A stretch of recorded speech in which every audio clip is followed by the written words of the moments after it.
Holodomor, el genocidio ucraniano. Muchos conocemos de los genocidios nazi en contra de los judíos y de los crímenes de los nazis en contra de los mismos ucranianos, pero pocos conocen la historia detrás de Holodomor, el peor genocidio de la historia. Las palabras Holodomor son originadas del ucraniano y significan hambre y plagas, respectivamente. El término se originó directamente de la expresión Moriti Holodom, lo que se traduce como infligir muerte por hambre. Se estima que en el genocidio de Holodomor perdieron la vida más de 10 millones de personas, incluyendo a 3 millones de niños en un periodo de tan solo 17 meses. Las historias de hambre, desesperación, terror y canibalismo podrían llenar una biblioteca entera. Fueron hechos despreciables y de carácter apocalíptico. Lo que se observaba todos los días en estas áreas nunca jamás se ha representado. Y les garantizo que el terror que se vivía no se llega a comparar con ninguna película de ficción, de zombies o postapocalíptica. La historia no conoce otro crimen de tal naturaleza y magnitud. Antes de la década de los años 1930, Ucrania era un pueblo en pleno crecimiento. Se les llamaba la canasta de pan de Europa, debido a la gran cantidad de granos y trigo que exportaban al occidente de dicho continente. Ucrania estaba tomando provecho de las políticas comunistas tolerantes que se tenían para los campesinos en ese momento. Experimentó un renacimiento cultural y nacional, lo que llevó a un crecimiento económico. Este pueblo estaba disfrutando de una buena época. Disfrutaban de sus vidas, diversas costumbres y tradiciones. Su futuro se veía muy próspero y optimista. Pero la paranoia y obsesión de control absoluto de Joseph Stalin lo tenía intranquilo con respecto a la situación que se vivía allá. Ellos, según él, eran la única nación que podía provocar problemas. Por lo que el 11 de septiembre de 1932 le envió un mensaje a uno de sus más cercanos allegados, Kaganovich, en el que decía: se debe recuperar Ucrania antes de perderla por completo ante los mismos ucranianos. Debemos actuar cuanto antes. Después de varias reuniones entre Stalin y su círculo de allegados más cercano, se ideó uno de los más horrorosos planes jamás concebidos. Para poder destrozar el sentimiento de optimismo y pensamiento de independencia que sentía el pueblo de Ucrania, Stalin envió un ejército de despiadados soldados comunistas a destruir las villas, confiscar granos y toda reserva de alimentos. Cualquier persona que se rehusara a aceptar estos términos era considerada como enemigo del Estado. Sus propiedades eran confiscadas y eran enviados a los campos de concentración rusos. Casi todos morían antes de llegar a su destino final. Stalin pasaría una ley a la que se le llamó protección a la propiedad del Estado. Esta se convirtió en un instrumento más para aplicar sus leyes opresivas, y en esta decía que no se le debía otorgar ningún tipo de amnistía a los criminales encontrados culpables de robar granjas pertenecientes al Estado. Una persona con hambre podía recibir un disparo en el acto o ser encarcelada por 5 años por tan solo robar unos granos o alguna verdura. Hubieron terribles masacres en contra de los campesinos ucranianos que opusieran la más mínima resistencia. Pueblos enteros asesinados en minutos. Se crearon enormes cordones de control que aislaban y mantenían a los residentes ucranianos dentro de las áreas designadas. Al principio, la gente no estaba muriendo como se había planeado. Se estaban alimentando de algunas reservas alimenticias que tenían. Stalin no estaba nada contento. Controles más rigurosos fueron impuestos. Se realizaban redadas de rutina en los poblados y las revisiones eran tan extremas que hasta las heces humanas eran examinadas en busca de residuos de granos o alimentos restringidos.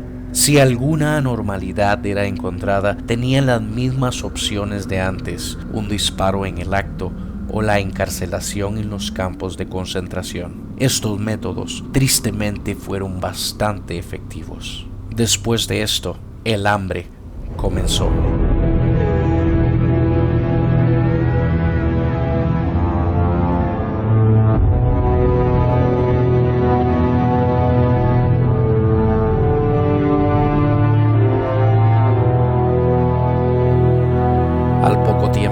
Muchos perdieron el temor e intentaron robar de los cultivos protegidos por la NKVD. Todos ellos fueron asesinados. Tristemente, ellos fueron los que tuvieron suerte. La mayoría de las víctimas morían después de días de terrible agonía en casa. Unidades especiales de la NKVD eran enviadas a recoger los cuerpos en las casas de todos los poblados, y a ellos se les daba 200 gramos de pan por cada cuerpo entregado. Los gritos de los niños agonizando de hambre se escuchaban en todos los vecindarios. ¿Qué no estarías dispuesto a hacer si comienzas a ver a tus hijos morir, llorar de hambre? Qué impotencia no poderles dar algo para comer, mientras a su vez puedes ver y sentir cómo se secan y avejentan sus cuerpos y se borran las sonrisas de sus caras. Tiempos de desesperación nos llevan a tomar medidas desesperadas. Muchos niños eran dejados en pueblos vecinos por sus padres, envueltos en abrigos con la esperanza de que alguien les recogiese y les diera algo para comer. Pero esto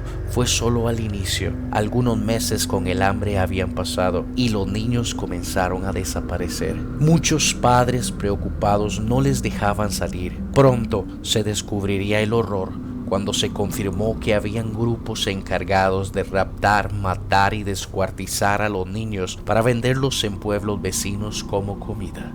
Esta imagen es famosa en la web y tiene una horrible historia que pocos conocen. La madre decidió matar a sus hijos moribundos para que no sufrieran más de hambre, y por supuesto después terminarían comiéndolos para ellos no morir. Hasta 25,000 ucranianos estaban muriendo todos los días. En esta imagen podemos ver a una familia que solía vivir cómodamente, tal vez como la tuya o como la mía, pero llevada a los extremos. Lo que hay en el suelo son varias piernas y brazos listos para ser consumidos.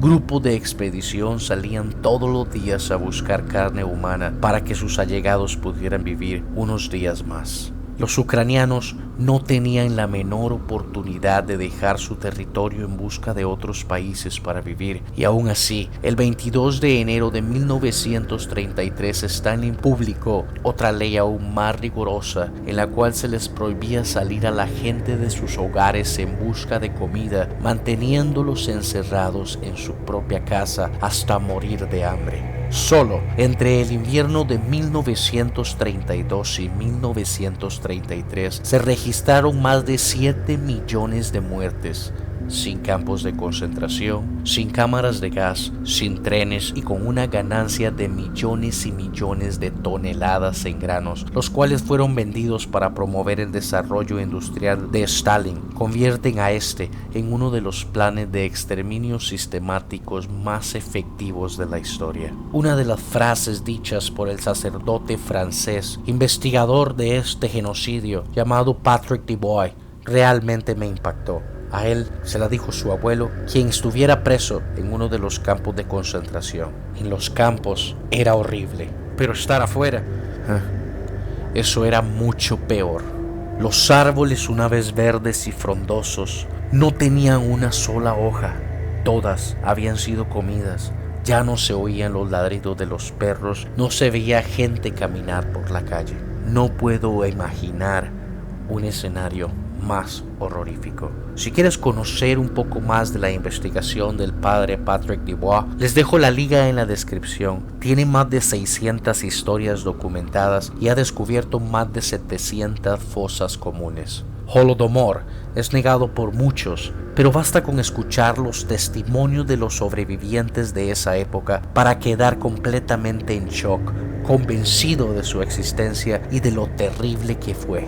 Hasta el día de hoy, el genocidio de Holodomor no es reconocido por Rusia como tal, y solo 26 países en el mundo lo reconocen como genocidio. Si les gustó el video, ayúdenme con un like, acompáñenme en Facebook para conocer con anterioridad los temas a tocar en mis videos y ayúdame a mejorarlos antes de su publicación. Solo busca la palabra Pablo González. Les deseo unos buenos días, buenas tardes o buenas noches, donde quiera que estés. Y como siempre, hasta la próxima.